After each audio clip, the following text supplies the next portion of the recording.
তুই কি দেখোস নাই কিভাবে জুলাই গণঅভ্যুত্থান হয়েছে? কতগুলো মানুষকে পাখির মতো তোর এই গুন্ডারা গুলি করেছে, হত্যা করেছে।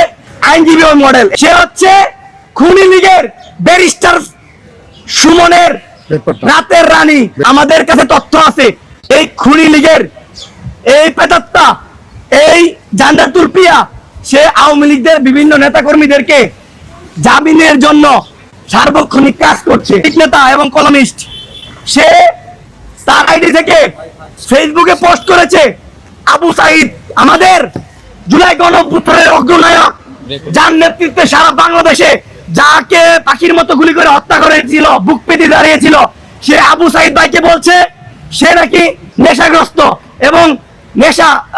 এবং তাকে নাকি নিজেরা আমরা মেরেছি। চিন্তা করেন, অথচ সামাজিক যোগাযোগ মাধ্যমে মিডিয়াতে ভিডিওগুলো এখনো সংরক্ষিত আছে। তাকে কেন এখনো পর্যন্ত অ্যারেস্ট করা হয় না? একটা ছাত্রলীগ প্রকাশ্যে কিভাবে ঢাকার শহরে ঘুরে বেড়ায়, আমরা সেটা তীব্র প্রতিবাদ জানাই। এবং আজকে তো আমরা আগেই বলেছি যে আজকে রাত 10টার ভিতরে গ্রেপ্তার করতে হবে।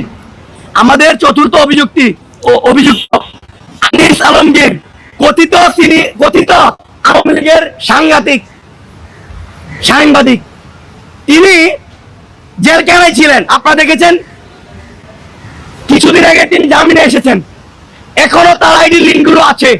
তিনি এখনো জুলাইকে কটাক্ষ করে, জুলাই গণঅভ্যুত্থানকে অস্বীকার করে সেই গণঅভ্যুত্থানকে জঙ্গি ট্যাগ দিয়ে বিভিন্ন রকম ভাবে সামাজিক যোগাযোগ মাধ্যমে ফেসবুক পোস্ট দিচ্ছে। এগুলো তো এই বাংলাদেশে হবে না, এই জন্য তো এতগুলো ভাইরা জীবন দেয় নাই। তার বিরুদ্ধে ব্যবস্থা নিতে হবে। আমাদের পঞ্চম অভিযুক্ত মারিয়া, এই মহিলা জুলাই গণঅভ্যুত্থানে যারা শহীদ হয়েছে, যারা আহত হয়েছে, প্রত্যেকটা পরিবারকে গালাগালিজ করে। যারা জুলাই গণঅভ্যুত্থানের স্টেক হোল্ডার ছিল, আমাদের ছাত্র দলের রাকিব ভাই, আমাদের হাসনাত আব্দুল্লাহ ভাই, সারজিৎ ভাই, সাদিক কারিম ভাই, বা একদম যারা নাহিদ ইসলাম ভাই, আসিফ মাহমুদ ভাই, বা যারা একদম নূর ভাই, ফারুক ভাই, যারা একদম ফ্রন্টল্যান্ডার ছিল, তাদেরকে এখনো গালাগালি করে। তার সাহস ভাবছেন? তার সাহসটা কোথায়? সেই সাহসটা কোথায় পায়? কেন আপনারা কথা বলেন না? সে বিভিন্ন ভাবে এই জুলাই গণঅভ্যুত্থানকে তার ফেসবুক পোস্টের মাধ্যমে বিভিন্ন দেশের মানুষের কাছে হেয়পন্নতা করছে এবং আমাদের রাষ্ট্র ওকে জঙ্গি আখ্যায়িত করছে। তার বিরুদ্ধে ব্যবস্থা নিতে হবে। আইনজীবী ওই মডেল,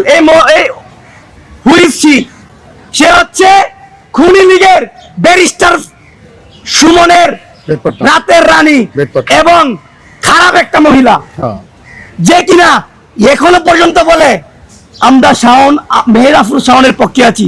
যারা মব বলে তাকে আঘাত করতে যাবে, তাদের আমরা প্রতি দিব। মহিলা, তুই কি দেখোস নাই কিভাবে জুলাই গণঅভ্যুত্থান হয়েছে? কতগুলো মানুষকে পাখির মতো তোর এই গুন্ডারা গুলি করেছে, হত্যা করেছে। তাহলে তুই কিভাবে একটা খুনির পক্ষে নিয়ে কাজ করিস? আমাদের কাছে তথ্য আছে, এই খুনি লীগের এই পেটাত্তা, এই জান্ডার তুলপিয়া, সে আওয়ামী লীগের বিভিন্ন নেতাকর্মীদেরকে জামিনের জন্য সার্বক্ষণিক কাজ করছে এবং আওয়ামী লীগের এজেন্ডা বাস্তবায়ন করছে।